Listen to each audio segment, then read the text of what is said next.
এত রঙে ঘুম যাইয়েন না। ভাত খাওন আর সিত্তিয়া হতন, এটার নাম জিন্দিগি না। বন খাওন আর বিড়ি খাওন, এটার নাম জিন্দিগি না।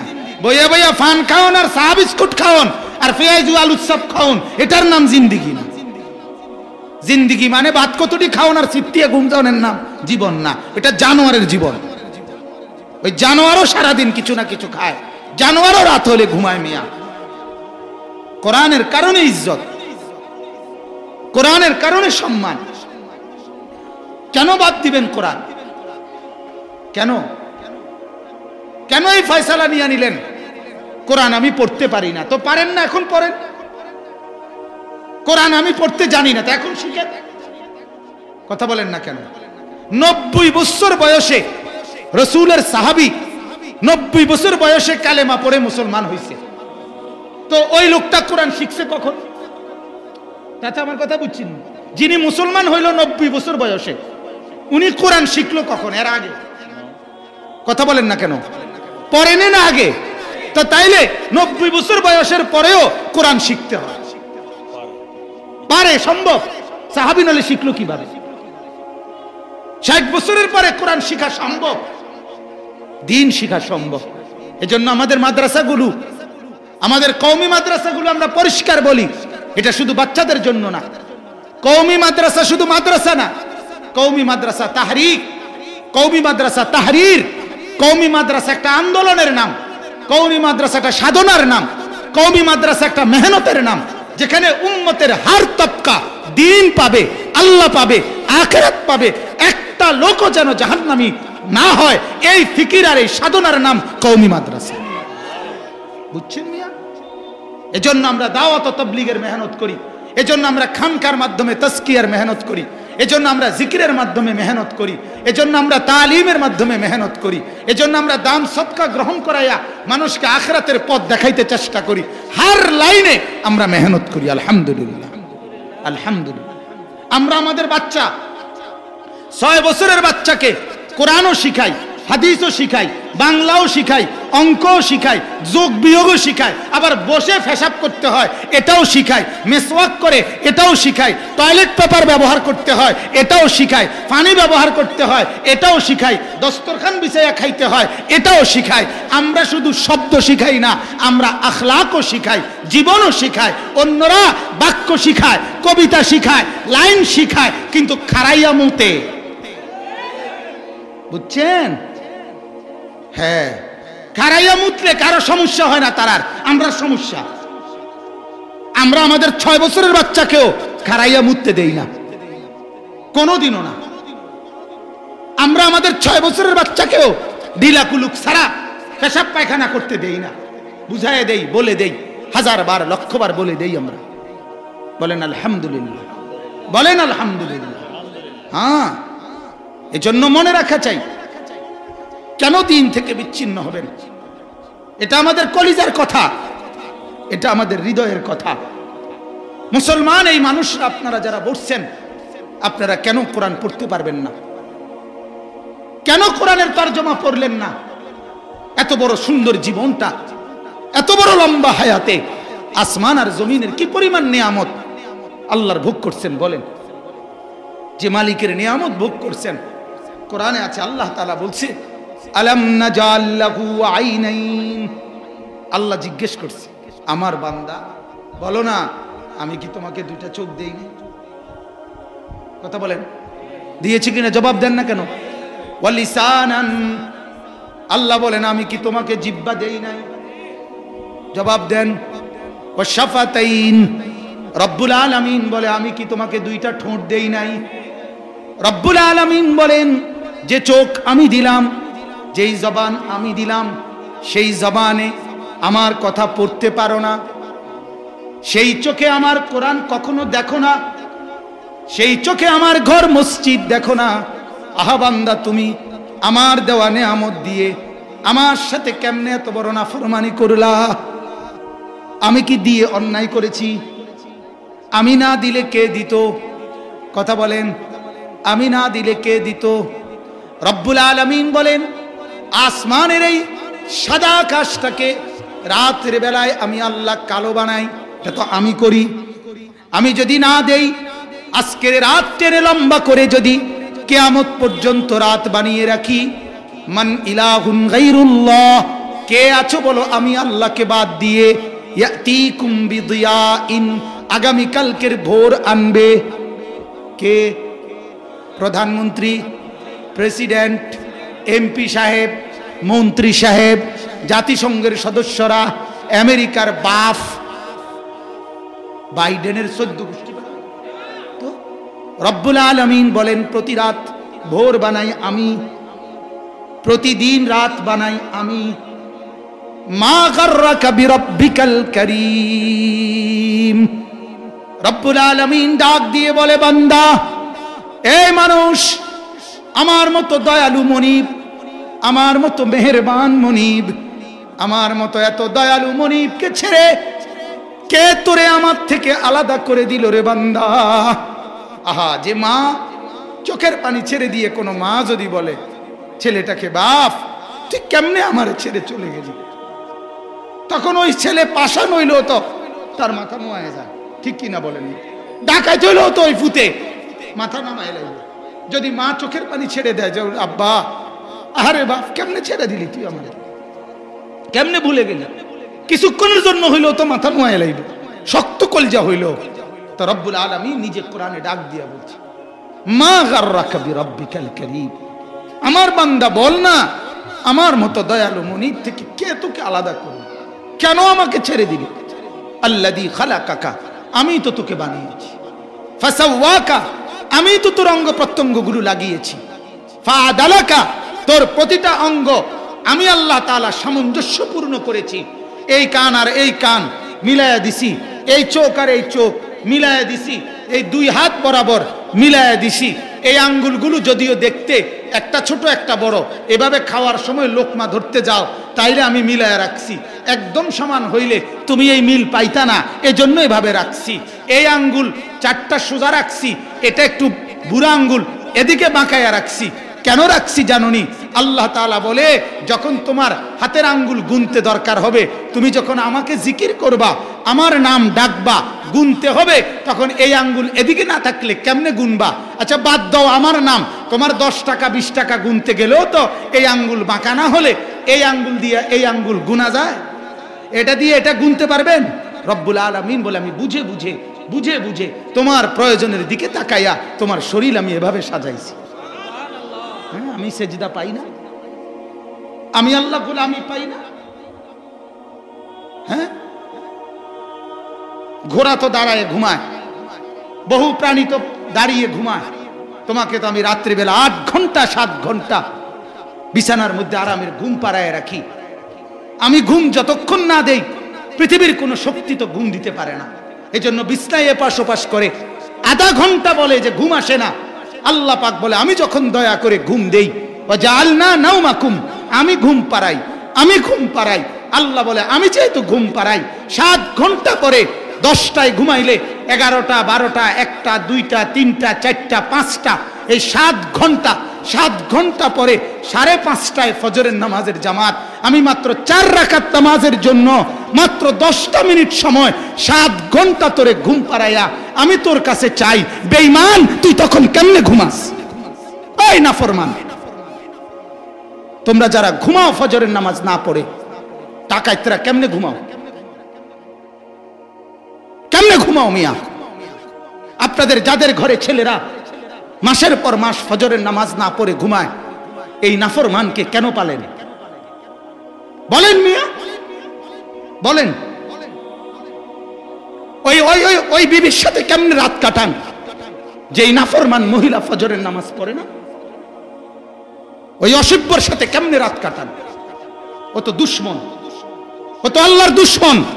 দুশ্মন না? ও রাসূলের দুশ্মন না? নবী বলছে ফজরের নামাজ না পড়ে ঘুমায়, সেজদা না দিয়ে ঘুমায়, তার উপরে মাখলুকাতের লানত, সমস্ত ফেরেশতার লানত, রব্বুল আলামিনের লানত, খোদার গজব তোর উপরে, রাসূলের গজব তোর উপরে, ফেরেশতার গজব তোর উপরে, সমস্ত সৃষ্টির গজব তোর উপরে, লানত তোর উপরে, অভিশাপ তোর উপরে। কুত্তা তোরে দেখলে লজ্জা পায়, শুয়োর তোরে দেখলে লজ্জা পায়, মুখ ফিরায় নেয় বেটা। মুসলমান কলিজার মধ্যে যদি বলেন হুজুর এত শক্ত করে বললেন কেন, গায়ে লাগবে, আরে বেটা তোর আড্ডিত লাগো, আমি এটা চাই। আমার কলিজার ব্যথা হইল গায়ে লাগবে না, শুধু আড্ডিতে লাগুক, আড্ডির ভিতরে যদি লাগে তাইলেও ভালো। কেন মুসলমান হয়ে নামাজ পড়ি না? কেন আল্লাহর কোরআন পড়ি না? কেন? আল্লাহ অপরাধ কি করছে আমাদের কাছে? কথা বলেন না মুসলমান।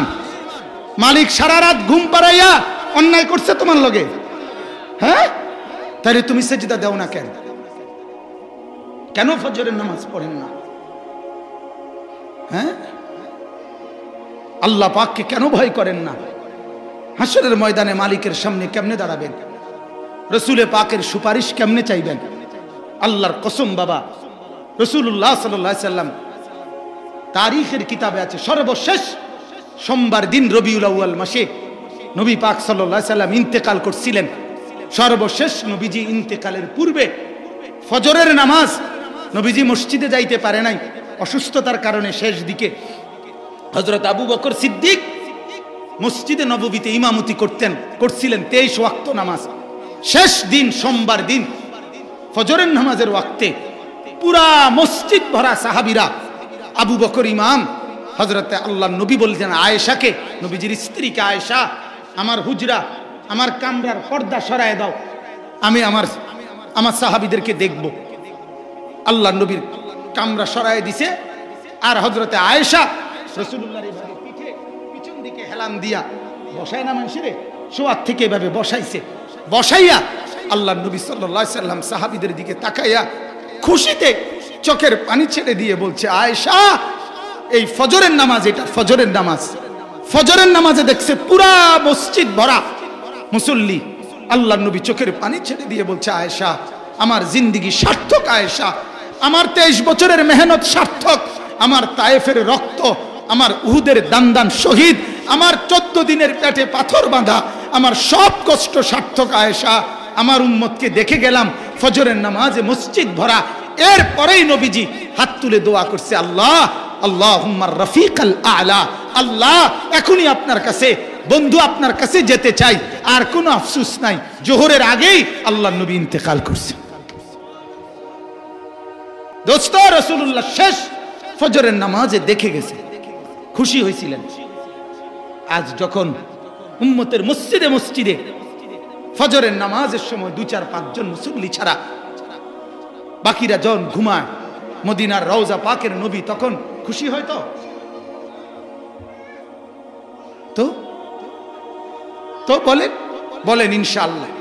আজকে নিয়ত করেন, এখন নতুন করে নিয়ত করেন, ফজরের নামাজ পড়বেন ইনশাআল্লাহ। নিয়ত করেন, হাত তুলে নিয়ত করে, একেবারে পাটপারি করে হাত তুললেন না বললাম, আল্লাহর সাথে ধোঁকাবাজি করেন না বললাম, কিন্তু আল্লাহ আমাদেরকে তৌফিক দান করেন, আল্লাহ আপনি কবুল করেন, আল্লাহ আপনি হিম্মত দান করেন, আল্লাহ তাআলা আপনি নিজ কুদরতে জাগায় দিয়েন, আমিন বলেন আলহামদুলিল্লাহ। আমার ভাই দেখেন, এতটা শক্ত করে বলার দলিল এখন আমি বলতেছি, এই আয়াত আমি যেটা পড়ছি, আল্লাহ পাক রব্বুল আলামিন বলতেছেন আলিফ লাম মিম সাদ, প্রথম আয়াত। এই শব্দগুলো অক্ষর, আলিফ লাম মিম সাদ, 4টা অক্ষর, এগুলোকে হরুফে মুকাত্তাআত বলে। কোরআনুল কারীমের বিচ্ছিন্ন অক্ষর যেগুলো, এই প্রত্যেকটা অক্ষরের সাথে একটা শব্দ আছে। আলিফ দ্বারা কি বুঝাইছে, এটার একটা শব্দ আছে। লাম দ্বারা কি বুঝাইছে, এটার একটা শব্দ আছে। মিম দ্বারা কি বুঝাইছে, এটার একটা শব্দ আছে। সাদ দ্বারা কি বুঝাইছে, এটার একটা শব্দ আছে। কিন্তু সেটা কি, সেটা শুধু আল্লাহ জানে। সেটা শুধু জানে কে?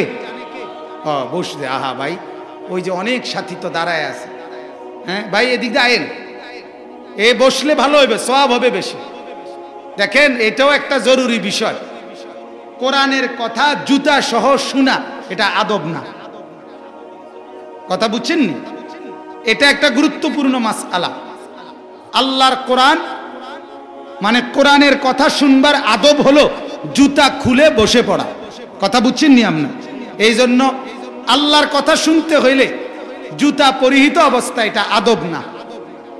এজন্য কোরআনের তাফসিরে আছে, ওই যে মুসা আলাইহিস সালামকে আল্লাহ তাআলা তুর পাহাড়ে বলছিলেন, মুসা ফাখলানা আলাইক, জুতা খুলে ফেলো। আছে না এই কথা? কোরআনে শুনছেন না? এটা কোরআনের আয়াত। মুসা জুতা খোলো, ওইখানে তাফসিরে আছে এই কথা। কেন এটা বললেন? ওই সময়, যেই সময়ের ঘটনা এটা, ওই সময় প্রচন্ড ঠান্ডা পড়ছিল, এত বেশি ঠান্ডা, কনকনে শীত।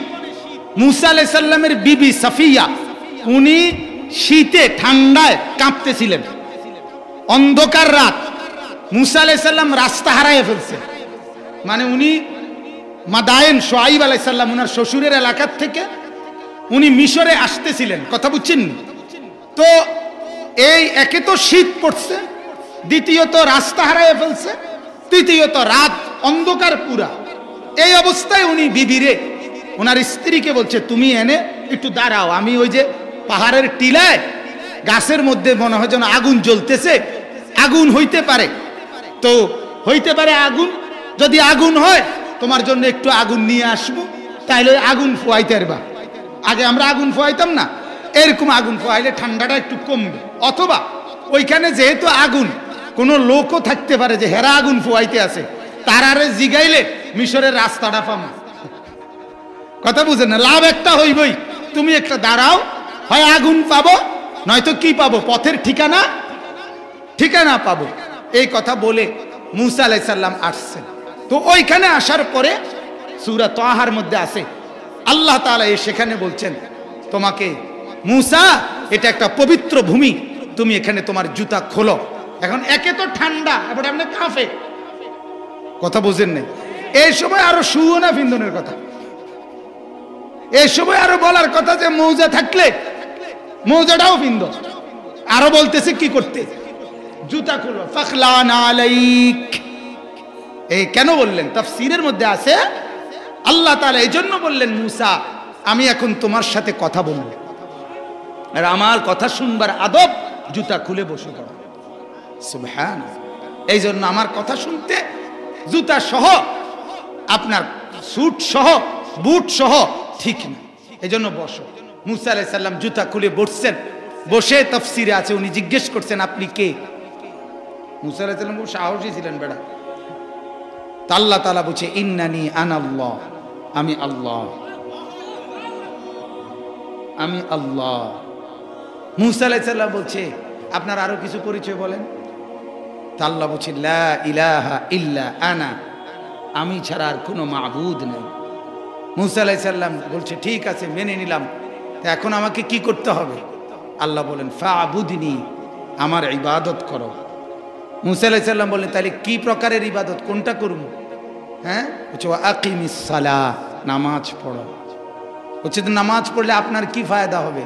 লিযিকরি, নামাজের মাধ্যমে আমার জিকির আদায় হবে। সুবহানাল্লাহ। তাহলে এই জন্য বলছি যে জুতা খুলে বসে শোনা, এটা আদব। ঠিক আছে, ইনশাআল্লাহ সামনে চেষ্টা করবেন ইনশাআল্লাহ। খাবারের ক্ষেত্রেও আদব, জুতা খুলে খাওয়া, জুতা পরিহিত অবস্থায় খাবার খাওয়া, এটাও বেয়াদবি। রাসূলুল্লাহ সাল্লাল্লাহু আলাইহি ওয়াসাল্লাম কখনোই জুতা পায়ে খাবার খেতেন না। আল্লাহর নবী বলতেন, এক গোলাম তার মনিবের সামনে মাথা নুইয়ে যেভাবে খায়, আমি মুহাম্মদ আমার মনিব, আমার মালিকের সামনেও এভাবে খায়। সুবহানাকুলু কামা ইয়াকুলুল আবদ। এক গোলাম তার মনিবের সামনে যেভাবে খায়, মাথা নুয়ে, দুই পাও হাঁটু সহ তুলে, আমি সেভাবেই খাই। এই জন্য খাবারের সুন্নত বসার ক্ষেত্রে সবচেয়ে বেশি আদায় হইতো আমাদের পিড়ি দিয়া, পিড়ি যেটি আগে আসিল, এই পিড়ি দিয়া ছিল শতভাগ সুন্নত আদায় হইতো। কিন্তু সেই পিড়ি শতভাগ সুন্নত যেটা, এটা দূর করে দিয়া এখন ডাইনিং টেবিল, চেয়ার, এটা হচ্ছে। এই জন্য আল্লাহ রসুলের খাবারে 4টা আদব ছিল। 1 নাম্বার, জুতা ছাড়া খেতেন। 2 নাম্বার, পিঠ সোজা রাইখা খাইতেন, এরকম ফেলান দিয়া খেতেন না। 2 নাম্বার, মাথা ঝুঁকাইয়া খাইতেন। 3 নাম্বার, 2 হাঁটু আপনার তুলে খাইতেন। এই 4টা আদায় হয় পিরিত বললে, ঠিক না? পিরিত বসলে আপনার কি হাঁটু অটোমেটিক উঠে যায়। পিরিত বইলে পিছন দিক দিয়ে হেলান দিবার কিছু নাই, পিরিত খাইতে গেলে মাথা এমনি আলগি দিয়ে খাওয়া যায় না, মানে মাথা নোয়াইতে হয়। পিরিত বসলে জুতা পায়ে দিতে হয় না, এমনিতেই বসতে হয়। বলেন আলহামদুলিল্লাহ।